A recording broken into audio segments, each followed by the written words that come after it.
যমুনা নদীর তীরে এখানে যে ডিঙ্গি নৌকাগুলো রয়েছে ছোট ছোট, এগুলো দিয়েই কিন্তু এখানকার জেলে ভাইরা মাছ ধরে থাকে।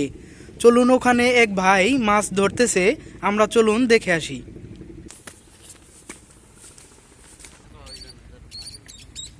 এই যে এখানে মাছ ধরতেছে, আমরা চলুন কথা বলবো। এখানে কি মাছ পাওয়া যায় বসিতে? বসিতে কাকার কাছে জিজ্ঞেস করে নেবো কি মাছ পাওয়া যায়।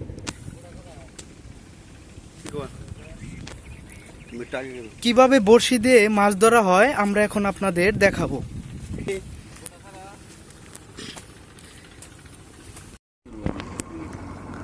বড়শির আধার কিভাবে লাগানো হয়, বড়শিতে যে খাদ্য লাগানো হয় মাছের, সেটি কিন্তু এই যে এইভাবে লাগিয়ে দিয়েছে, এই যে এইভাবে।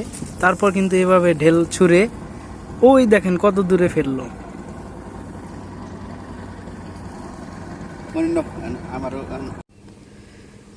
শুনেছি মাছ ধরতে লাগে অনেক ধৈর্য। আমরা এখন জানবো কিভাবে ধৈর্য ধরলে মাছ ধরা যায়। শুনে নেই আমরা তাদের কাছ থেকেই। আচ্ছা কাকা, আপনি কয়টার সময় আসছেন? আসছি মনে করো যে ঘন্টা আনি। আর মাছ কয়টা পেয়েছেন আপনি? মাছ এখনো পাই নাই, কিন্তু মাছ পাবো এই আশায় আছি।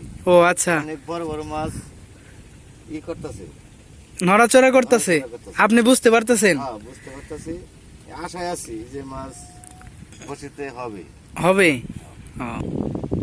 যারা আসলে মাছ ধরে তারাই জানে এগুলো ধরার টেকনিক, আমরা তো এগুলো বুঝবো না।